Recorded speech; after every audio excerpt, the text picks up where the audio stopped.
Ouais, il est potox, c'est Antox, et bienvenue dans cette nouvelle vidéo consacrée à la critique de l'épisode 7 de la 3ème saison des 50. Un épisode qui était un peu plus mitigé, j'ai trouvé, en tout cas beaucoup plus que celui d'hier, étant donné que celui d'hier était vraiment extrêmement fourni. Celui-là, il était plutôt intéressant, on va dire, hein, il était pas mal, il y avait pas mal de choses, il y avait pas mal de rebondissements, en tout cas ça c'est le moins que l'on puisse dire. Mais juste il y a une petite chose et la première partie en fait qui m'a un petit peu saoulé. D'ailleurs justement la première partie c'était les éliminations, donc on est revenu sur les éliminations alors qu'on a eu ce gros cliffhanger avec Patrice hein, par rapport à la pièce secrète. Donc c'était très... ça me fait à chaque fois rire les cliffhangers qui sont setup, qui sont mis, qui sont préparés par rapport donc aux épisodes précédents. Et quand tu viens sur cet épisode, sur l'épisode suivant en fait, on part dans une toute autre direction. On sait pas ce qui se passe. Normalement t'étais censé revenir sur les faits pour savoir ce qui se passait, pour répondre aux questions que tu avais soulevées dans l'épisode dernier. Mais eux ils font à chaque fois le travail en 50 temps en fait. C'est ça qui me fait toujours rire avec les émissions de W9. C'est qu'à chaque fois on te set up un cliffhanger pour au final partir complètement après. Alors bien évidemment on a eu les réponses à nos questions plus tard dans l'épisode, mais c'est juste le début d'épisode, il coïncide pas du tout, il est pas cohérent avec la fin de l'épisode dernier en fait. Et ça c'est pas la première fois qu'ils font le coup, donc ça me fait à chaque fois rire quand on a ce genre de petites supercheries, parce que pour moi c'est un petit peu de la supercherie ce qu'ils sont en train de tramer à chaque fois quand ils font ça. Et donc on est parti sur cette fameuse élimination que j'ai pas du tout appréciée, pour une simple et bonne raison. Au début le truc était tendu, c'était intéressant etc, la sauce montait, c'était plutôt prenant, sauf que on a eu à chaque fois le même schéma, c'est-à-dire que le lion te donnait le nom d'une personne qui allait être éliminée, ok, qui avait trop peu de votes, du coup il était censé partir. Cette personne en question se barre dans la fameuse pièce secrète pour rejoindre Patrice, ils sont en train de discuter un petit peu etc, et ensuite quand on revient sur les éliminations, t'as le lion qui rappelle encore une fois exactement la même phrase. Il a fait le coup 3 fois quand même hein, le boug, il a répété 3 fois exactement, il a teasé en fait hein, le truc hein, si vous avez pas suffisamment de votes, vous serez définitivement éliminé, enfin le truc que tout le monde connaît, et bien ils te l'ont resservi 3 fois. Et moi ça m'a vraiment fait chier parce que bah, c'était de la répétition pure et dure pour rallonger artificiellement la durée d'épisode. Et ça c'est le genre de truc que je n'apprécie pas du tout. Heureusement ça a été que sur ce début d'épisode et ça a pas été non plus, ça a pas trop traîné en longueur, mais quand même je trouve que pour une élimination, pour une cérémonie des votes, c'est quand même vachement dommage de devoir en arriver là juste pour soi-disant donner, encore une fois très superficiellement, de l'attention, alors qu'en réalité l'attention il y en avait déjà, il suffisait juste d'accélérer un petit peu le rythme. C'est juste que eux à chaque fois ils aiment rallonger les durées d'épisodes pour que ça soit plus long, pour que ce soit un peu plus long, mais en soi c'était pas nécessaire et je dois reconnaître que ça m'a quand même bien fait chier. Sinon donc pour parler des fameux éliminés, donc on a eu la liste complète hein. Tu as eu Kim qui a eu également 2 votes sur 42, donc qui a eu également très peu de votes, autant en fait que Patrice hein, finalement. Elle a pas du tout été contente, hein, on l'avait vu, elle avait bien clashé sévère, même plus tard quand il y a eu la connexion avec le salon, elle en avait bien foutu plein la gueule à absolument tout le monde, surtout, non, Yael elle s'embête un petit peu les couilles, mais on sent qu'elle a une profonde aversion pour Yael, mais dans tous les cas là tout le monde en a pris pour son grade, hein. Personne n'a osé la voter, elle l'a pas très bien pris, ça c'est le moins que l'on puisse dire. Il y a eu également Maeva qui a eu 6 votes sur 42, donc elle a eu également très peu de votes, que d'ailleurs j'ai pas trop compris parce qu'il me semble que c'est une ancienne, non? Enfin je sais pas, je la connais pas, mais il me semble que c'est une ancienne hein. Elle a un peu le physique comme un peu Hilary ou des femmes comme ça, elle a un peu l'air d'une maman hein. Je sais pas si c'est le cas, mais c'est un peu l'image qu'elle dégage, en tout cas pour moi. Je sais pas si je me trompe, mais c'est un peu comme ça que moi je l'avais pris. D'ailleurs c'est vrai que j'en ai pas du tout parlé, on l'a très peu vu finalement, donc c'est un peu dommage qu'elle soit éliminée potentiellement encore une fois aussitôt, mais c'est un peu encore une fois le problème de ce genre d'émission, c'est ce que je te disais, 50 candidats, forcément ça part très vite. Autre personne qui a été éliminée, c'est Hilary avec 12 votes sur 42. Elle par contre j'étais vraiment dégoûté parce que c'était justement celle que je voulais qu'il revienne le plus avec Nicolo. Donc vraiment dégoûté qu'elle ait pas été repêchée. Et ça s'est donc joué surtout entre Kevin et Nicolo, où Kevin a eu 17 voix sur 42 et Nicolo en a eu 22. Donc quasiment la même chose que Grace. Et donc Nicolo plutôt est sauvé et Kevin Zampa donc est potentiellement éliminé. Là j'étais quand même très content parce que comme je te l'ai dit, je voulais que Nicolo réintègre l'aventure, donc j'étais quand même super content. En plus il m'a fait beaucoup rire parce qu'en interview il avait dit ok, il y a 20 bolos qui m'ont pas sauvé. ça m'a quand même pas mal fait rire. Mais voilà, je suis très content quand même que Nicolo réintègre l'aventure. Par contre je suis un petit peu déçu pour Hilary. Quelque part on le savait, enfin en tout cas moi je le savais, étant donné que Grace était la première à être sauvée. Donc non, ils pouvaient tous les deux être éliminés, mais dans tous les cas il n'y aurait pas eu plus de une personne parmi les deux là qui aurait pu être sauvée, c'est mathématique. Donc j'étais un petit peu déçu. En plus avec le lion qui te rappelle le truc en longueur, qui t'étire en longueur, vraiment j'étais dégoûté, mais tu devais voir ma gueule. Je tirais une gueule jusque par terre. Heureusement la suite de l'épisode s'est un petit peu accélérée. Ça par contre c'était très plaisant. Bon déjà t'avais Yael qui m'avait beaucoup fait rire parce que quand les candidats s'étaient barrés de la salle, t'avais Yael qui parlait de Kim, et donc c'est Kim Glow, mais lui il disait Kim Glou.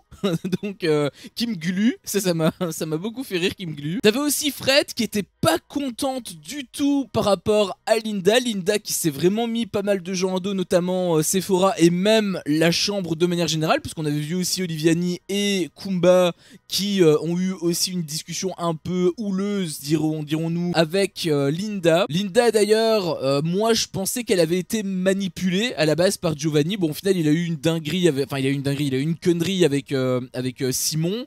Elle avait dit que c'était Simon qui avait pris son téléphone pour voter, donc apparemment elle aurait totalement menti. Sephora d'ailleurs qui a appris ça, qui a appris que elle a été bernée par Linda elle-même. Et il y avait aussi Fred qui disait que en gros Linda apparemment n'aurait pas voté pour les filles, non pas parce qu'elle a été manipulée du coup par Giovanni, mais plutôt tout simplement parce qu'elle n'aime pas les filles en fait.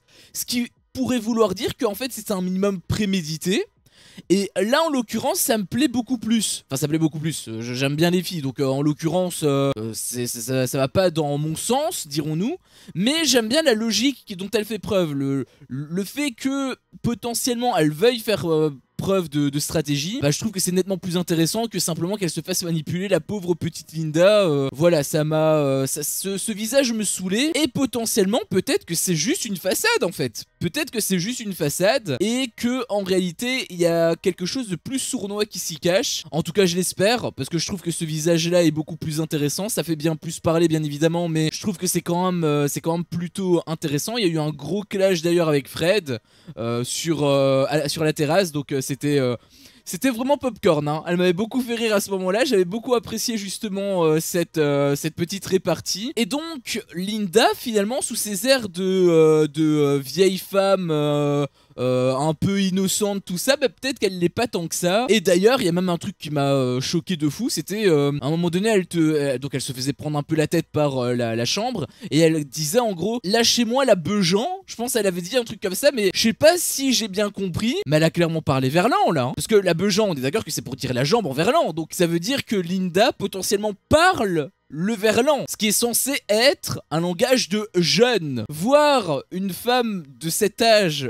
utiliser un mot comme ça, bah, j'avoue que j'étais j'étais totalement surpris. En plus à côté avec ce qu'elle avait dit avec les petits pics etc, enfin c'est même pas des petits pics, c'est carrément des punchlines qu'elle a balancé à la gueule de Fred. Peut-être qu'elle est beaucoup plus pertinente, elle peut être beaucoup plus pertinente que ça. J'espère en tout cas que ça va aller vers cette voie là et qu'elle va arrêter avec son visage de j'ai pas compris, parce que je suis persuadé qu'elle a compris. En utilisant des mots comme ça, je peux pas croire qu'elle ait pas compris des règles aussi simples que les votes. Donc là maintenant pour moi ça va plus fonctionner cette excuse, et je pense peut-être qu'elle ne va plus l'utiliser. Encore une fois peut-être que c'était qu'une façade, maintenant qu'elle a été démasquée peut-être qu'elle peut être la vraie Linda. Donc j'espère qu'on va pouvoir la découvrir. Et surtout bah, ça rejoint un petit peu ce que je pensais dès le départ, parce qu'à chaque fois tout le monde disait ah non on peut pas lui en vouloir, on peut pas lui en vouloir. J'arrêtais pas de te dire que si ça reste une femme comme une autre, on peut lui en vouloir, on n'est pas obligé de lui en foutre plein la gueule, on n'est pas obligé de passer à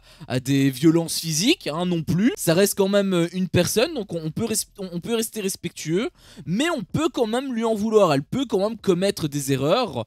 Donc le fait que les autres aient eu cette première réflexion de on peut pas lui en vouloir, eh bien peut-être qu'en fait ça se retourne, enfin ça aurait pu en tout cas se retourner contre eux, dans le sens où Linda aurait clairement pu leur mettre à l'envers. Donc je suis même quelque part un peu déçu que ça s'est pas produit comme ça vraiment. Ils auraient eu peut-être une leçon, hein, ne pas se fier aux apparences. Christophe Beaugrand l'avait bien dit plusieurs fois. Donc voilà, nouvelle facette, nouveau visage.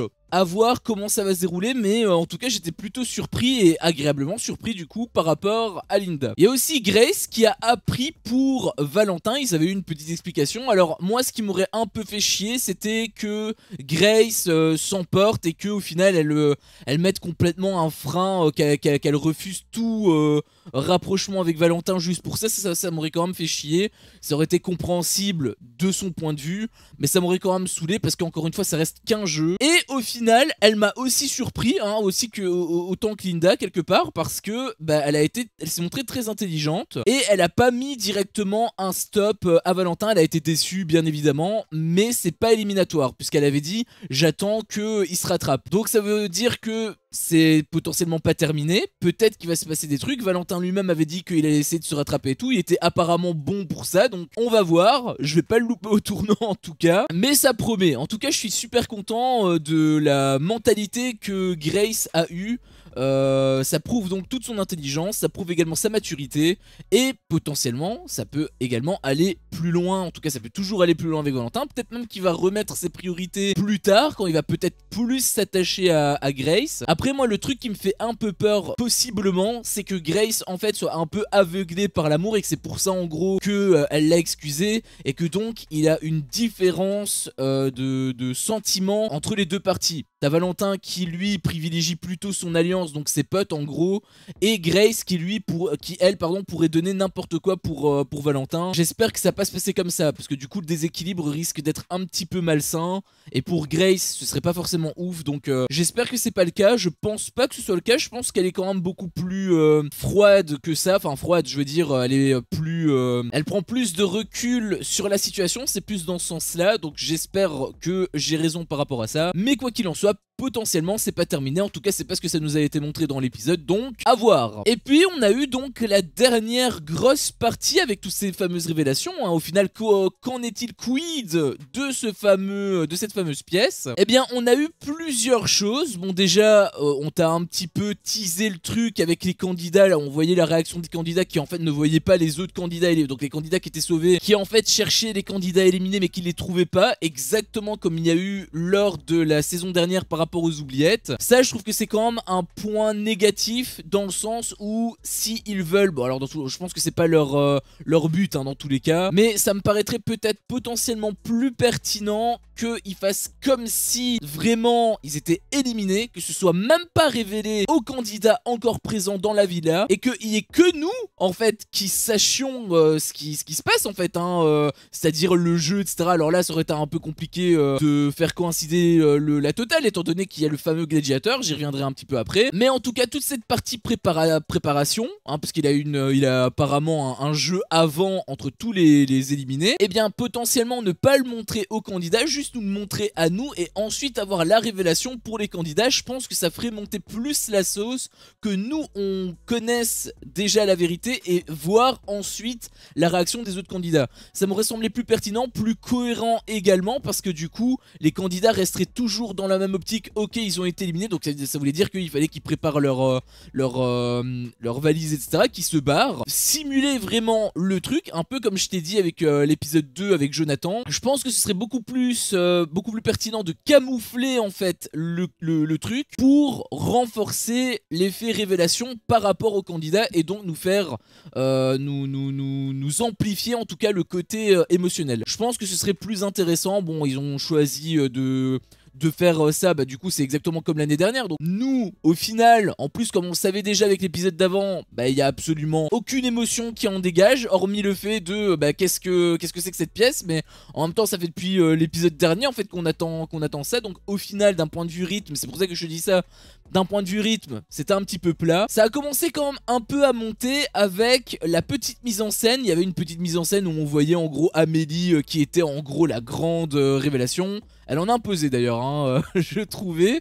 La mise en scène était pas mal par rapport à ça. Je trouvais qu'elle dégageait pas mal de charisme. Et donc c'était ça en gros qui nous montrait, qui était censé nous faire monter un petit peu la sauce. Là par contre c'était efficace. Et ensuite il y a eu la fameuse connexion avec donc les fameux éliminés. Yael, il m'a beaucoup fait rire parce qu'il était vraiment en full panique, hein. En même temps il a de quoi, puisque avec Kim c'est pas une histoire d'amour, hein, clairement. Donc ça m'a beaucoup fait rire sa réaction. Et donc on a enfin les réponses à nos questions. Quelle est cette fameuse pièce? Eh bien apparemment elle s'appellerait la pièce de la seconde chance, donc la fameuse pièce blanche. Et globalement ça va se dérouler comme suit. Alors il y a plusieurs étapes, hein, pour arriver à la finalité. Je trouve que c'est un peu complexe inutilement, mais bon j'imagine que c'est peut-être pour renforcer le côté un peu difficile, parce que peut-être que si c'est trop facile c'est vrai que ce serait pas ouf. D'ailleurs ça me paraît vraiment très difficile. J'ai hâte de voir c'est quoi l'épreuve en question, mais bref. En gros tu as deux étapes. Première étape, ce sont tous les éliminés qui vont jouer ensemble pour gagner une chance de réintégrer l'aventure. Et donc le grand gagnant va pouvoir réintégrer l'aventure. Et en plus, il aura... Alors, je sais encore une fois, c'est un petit peu flou. Est-ce que c'est tous les éliminés qui reviennent d'office et en fait juste le coup du gagnant, donc du gladiateur, c'est juste un avantage énorme, mais en plus, je veux dire, ou est-ce que c'est vraiment pour réintégrer l'aventure et en fait tout le monde est éliminé? Je pense que tout le monde est éliminé et c'est seulement si tu arrives à gagner où là t'as une chance de revenir. Et encore, est-ce que ta place est assurée ou pas? Je sais pas, puisque en fait si tu arrives à gagner, tu deviendras le gladiateur. Tu vas donc pouvoir combattre les 50, tous les candidats qui sont sauvés. Donc je sais pas du tout comment ça va se passer, parce que 1 contre 46 ou 45, pardon 44, ça me paraît vachement déséquilibré. Donc je me pose vraiment la question, comment est-ce que ça va se dérouler? Par contre la récompense est à la hauteur cette fois-ci de la difficulté, étant donné que si jamais le candidat arrive, le gladiateur arrive à battre les 50, eh bien il échange sa place. Alors c'est pas comme ça que ça a été formulé, c'est pour ça que je me pose des questions. Je me dis, il échange tout simplement sa place avec une personne de son choix, et donc lui réintègre l'aventure et la personne en question est éliminée. C'est comme ça que moi j'interprète. Après dans les mots qui ont été employés par Amélie, eh bien ce sont pas ces mots là. Apparemment, si on s'en tient textuellement à ce qu'elle a dit, le gladiateur, s'il gagne, pourra choisir une personne à éliminer sans aucune mention de son retour dans l'émission. Donc peut-être que en fait, son retour est garanti et potentiellement il peut carrément faire un +1 -1 avec justement ce système. Soit c'est ça, soit c'est un +1 0. Quoi qu'il en soit, peut-être qu'il réintègre l'aventure de base, je sais pas. Mais donc voilà, il y a pas mal de zones d'ombre. Quoi qu'il en soit, le gros à retenir, c'est que il va se passer des trucs. Il va potentiellement même avoir un éliminé direct. Et là où je trouve l'idée vraiment très bonne, contrairement par exemple à l'année dernière, où l'année dernière ça s'est déroulé que une seule fois et c'était ultra situationnel, d'où le fait que je te dis que c'est ultra arbitraire par rapport à la saison 2, c'est que dans cette saison, déjà, c'est pas arbitraire dans le sens où ça se déroule pas qu'une seule fois, là c'est que la première élimination, et justement, dans le fait qui est que la première élimination et que ça se déroule déjà comme ça sur cette élimination-ci, eh bien ça laisse présager que dans la suite de l'émission, ils vont réutiliser ce système, et donc, ça en devient une règle à part entière. Et donc, il n'y a plus d'injustice. Alors, il peut avoir des injustices. Quelque part, ce serait injuste qu'une personne soit éliminée alors qu'il ait réussi le jeu et l'autre personne qui est éliminée à cause du jeu, en fait, au final, revienne. Oui, évidemment, il y a une injustice là-dedans. Et par rapport à ça, forcément, je suis pas trop pour, mais en même temps, c'est vrai que ça donne du suspense, ça relance un petit peu l'émission.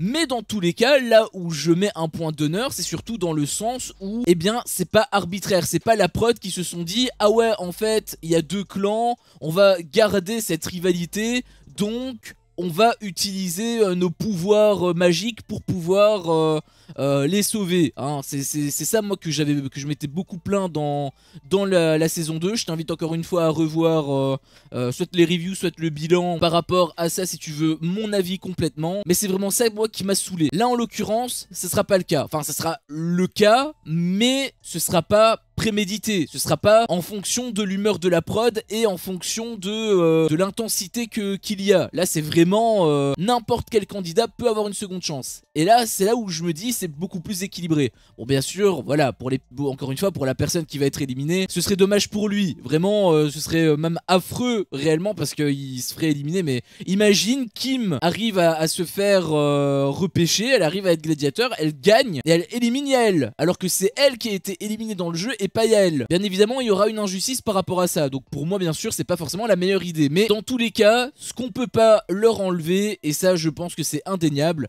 c'est que par rapport à la saison 2, il y a quand même un meilleur équilibre. Et ça, c'est quand même à mettre à leur honneur. Alors concernant les éliminés, on sait que Kim a Yael dans le viseur, étonnamment d'ailleurs, hein, parce que ok d'accord, ils ont eu une petite embrouille, etc. Mais Kim avait l'air d'être vraiment énervée sur un peu tout le monde. Donc finalement, qui est-ce qu'elle va mettre? Je pense qu'elle va quand même mettre Yael. Mais quelque part, c'est un peu dommage, surtout pour lui, parce que en soi, c'est un peu tout le monde qu'elle a dans son viseur. Donc, lui, il ne devait pas spécialement voter pour elle. Même si par rapport au vote, j'avoue que j'ai rien compris, hein, parce que apparemment Kevin avait voté pour Kim, mais apparemment Yael également. Enfin, ça s'est vraiment bousculé à certains moments. Je sais pas s'ils ont menti à Kim pour qu'elle se calme ou autre, mais ou simplement pour faire un effet comique. Mais quoi qu'il en soit, c'était un petit bordel ce qui s'est dit. Je sais pas au final qui a voté pour elle. Au vu de ce que j'ai vu dans ces premiers épisodes, je pense qu'elle va quand même faire un choix affectif, un choix émotionnel, et à mon avis elle va quand même voter contre Yael. Pour Patrice aussi, c'est évident puisqu'il a Kumba dans son viseur. Alors lui, il est beaucoup moins énervé sur tout le monde. Lui, c'était pas vraiment par rapport à Kumba parce qu'il sait quand même faire un minimum la part des choses. Et concernant Kumba, elle faisait partie du van. Alors dans tous les cas, je donne plutôt raison à Kumba parce que c'est vrai qu'elle avait déjà un dilemme en fait, hein. Donc dans tous les cas, son choix me paraît totalement logique. Mais par rapport à Patrice, je peux comprendre sa haine et son futur choix. Mais par contre, c'est plutôt pour les autres en fait. J'avoue que Kevin, Zampa, Hilary et Maeva, je sais pas qui ils veulent éliminer. En fait, j'avoue que je sais pas du tout. Je pense qu'ils ont pas de cible particulier et que ils vont un peu faire en fonction des affinités de chacun. J'imagine que ça va se faire comme ça si jamais l'un d'eux est repêché. En tout cas, je pense que tu sais qui j'ai envie de voir revenir, hein. Je te l'avais dit de toute façon, hein, je veux vraiment que ce soit Hilary qui revienne. Donc enfin, je voulais que ce soit elle qui revienne déjà à la base. Et étant donné que là, il y a cette opportunité-là, j'aimerais bien que ce soit elle carrément qui gagne. Par contre, qui choisir? Ça, c'est la grande question. Et je sais pas toi, mais par rapport à ce système, même si je trouve que la balance est quand même déséquilibrée, comme je te l'ai dit, c'est quand même bien plus juste que l'année dernière. Et je trouve que quelque part, c'est pas forcément une mauvaise chose, dans le sens où, certes, il y aura un déséquilibre, mais au moins, chacun pourra potentiellement bénéficier de cette pièce. Après, comment est-ce que la pièce va fonctionner? Est-ce que c'est à chaque fois qu'il a une élimination? Est-ce que ça va être toujours le même principe?